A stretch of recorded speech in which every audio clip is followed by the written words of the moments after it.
Hello, and welcome back to another pen talk, another special pen talk. Thanks for tuning in.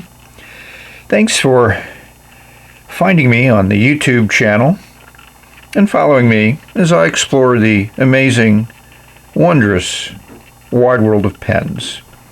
Yes, rotating in front of you is my second Leonardo Momento Zero in the Hawaii finish or resin.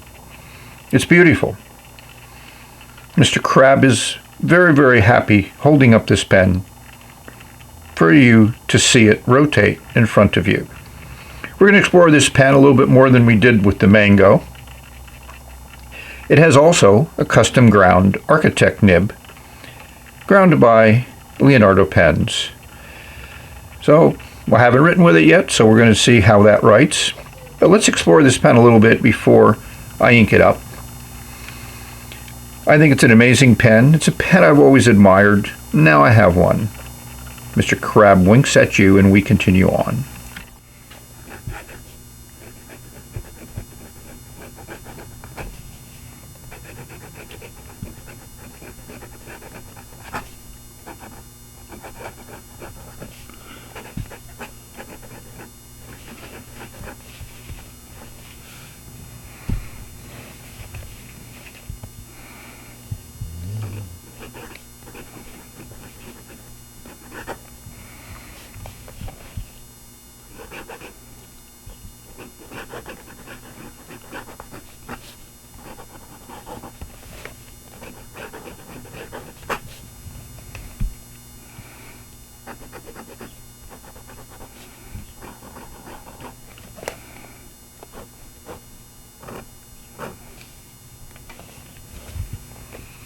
This resin just amazes me as much as the Mango did, but just slightly under the Mango. Maybe because the blue is a more common color in pens.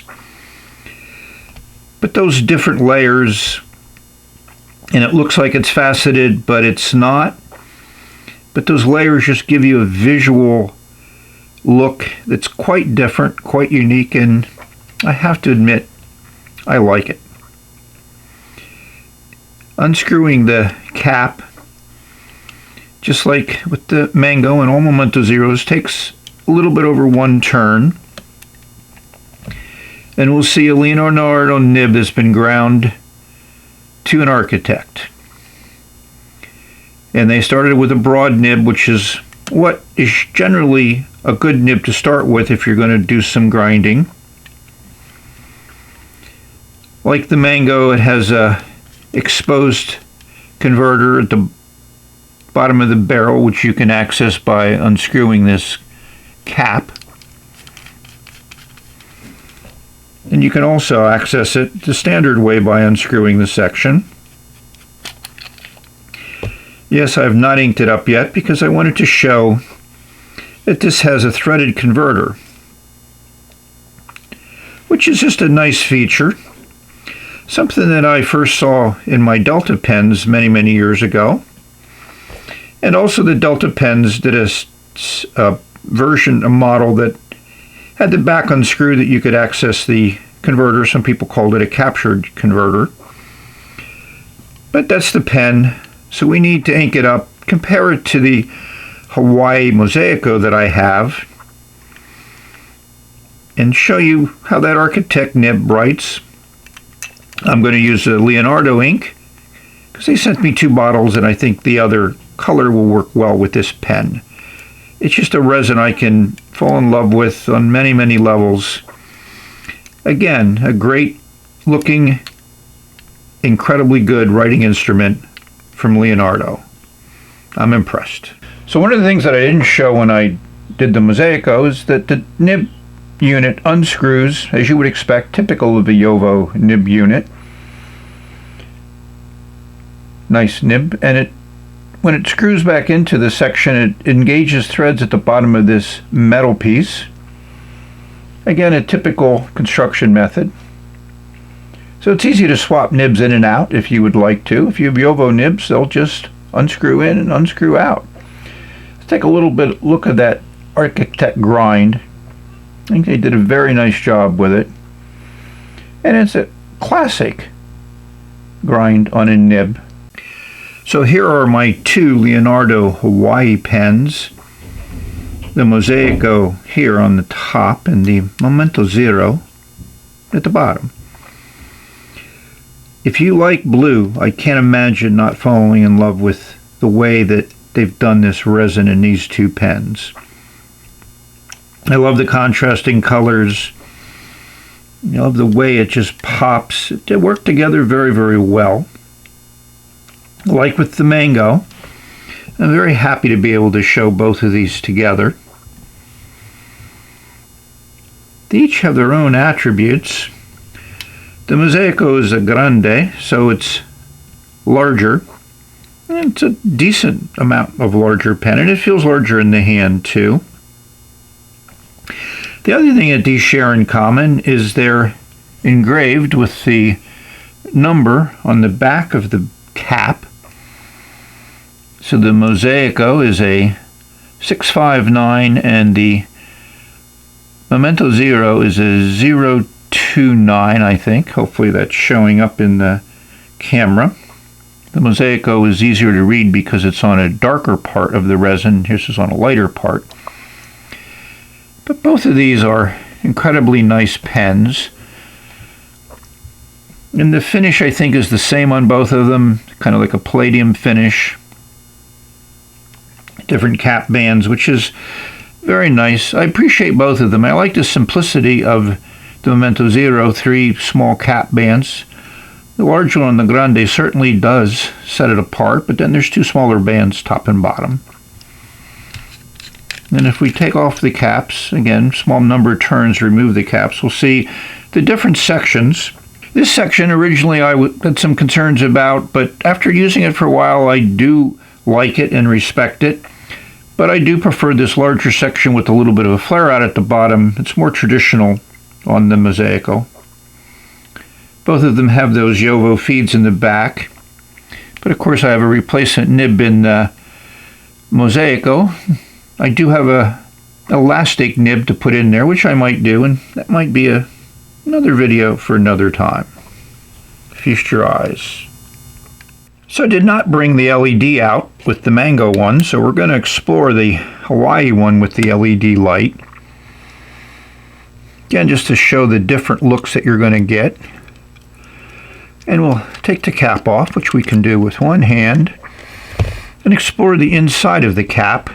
Yeah, it's just that machining that you would expect to see. Well done, nice sealed up. Didn't have any issues of drying out on any of my Leonardo pens. And if we go inside, we'll see there is some transparency to the blue and also to the sand colored. It's just nice. I like it. Hopefully you enjoy this view, and you can also see how it kind of resembles something that could be faceted, but it's not. Well, obviously I had to use the other ink that I've received from Leonardo. Smeraldo, tough as I can get at it. Same bottles we saw in the brown ink. Very consistent labeling. Yeah, I'm showing you the 40 milliliters. The color card shows a nice, I guess I would call it a teal, maybe turquoise. I get those two families confused. I did 2 chromatographies, one the normal one where you put the ink on the chromatography paper and then immediately put it in water, but I saw what appeared to be maybe some water resistance. So I let it dry for a couple hours and tried it, and no water resistance. The ink did move less after drying, but it certainly doesn't appear to have any water resistance. But it's a very consistent color. Again, like the brown one, it's not a mixture of a lot of things that separate in chromatography. See, we've seen how it writes in the nib. It's nice. So now it's time for the editorial part of my review and some more writing. So like the Mango Momento Zero that I reviewed just a day ago, I like this pen. I like it a lot. I like it more than I thought I would. It just feels good in the hand. It has that quality feel. And I think at the price point, I think it's a good buy. Resin is certainly something unique. I gave you the dimensions on the Mango, so we'll show you those again in case you didn't see the Mango review. Cap comes off in a little over 1 turn. It feels good in the hand. It just fits well. Yes, you can post it, and it does stay there. But the back weighting is not something that I like, so not something I would do, but I don't generally post. So I think we just need to put some ink on paper and talk about the writing experience. So when I did my writing sample at the beginning of the video, you may have heard the nib on the paper. It does have a decent amount of feedback, and it is a sharp. It is a sharp architect. If you're at the right angle, it feels good. It gives some really, really decent line variation. But if you're off of that sweet spot, you can feel the sharpness of the nib. And that is a trait. Mostly it's a trait that I found with italics. That's why the cursive italic in the Mango pen really suits me very, very well. This is a nib I would need to practice with quite a bit. Be well aware of my angle and how I'm using the nib on paper.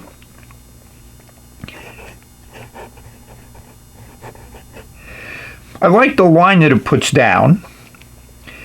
I don't think this ink is as lubricated or as saturated. I don't think it works as well in this nib as the brown ink worked in the cursive italic nib in the Mango pen. I'm not going to rate this pen because, well, the Momento Zero pen gets a 10. For all the reasons. This nib, and I didn't really rate the cursive italic, but that would have got 10 out of 10. This nib gets a 7.5 out of 10. And just because it's not as easy to write with as the cursive italic, and that's okay because it's an architect nib, but I've used other architect nibs which are not as sharp as this and are a little bit more forgiving with those of us that have poor penmanship. So I'm going to need to do some practicing with this. I certainly like the nib. I certainly would encourage somebody who likes a sharp, clean line, likes a nib that'll write a very fine line, as you can see by holding it vertically. And as you lower the angle, is like you expect with an architect nib, you get a wider line, a medium to a broad. So it goes from like an extra fine medium to a medium broad. And that really shows up in the writing, even more than the cursive italic, which to me almost went to a broad to double broad. But that's the fun part about fountain pens is nibs are great. There's so many varieties of nibs, like there are varieties of pens, inks, papers, and combinations of those that just change the writing experience and to me make it extremely interesting and enjoyable. I'd like to thank all of you for watching. Hopefully you've enjoyed this look at another Momento Zero. Like I said, I'm impressed. I'm very happy to be an owner of 2 of these with 2 very nice, interesting nibs. I hope this video finds you safe, healthy, and happy, enjoying your pens, enjoying every day. That's the fun part. Put some ink on paper, share some thoughts. Enjoy the experience. We've reached the end of this video. Yes, how it writes up right away. There's certainly no problem with ink flow in this pen and this nib. We'll say bye, and yes, there are more Leonardo videos to come. I still have the Mango Mosaico to go. Have a great day.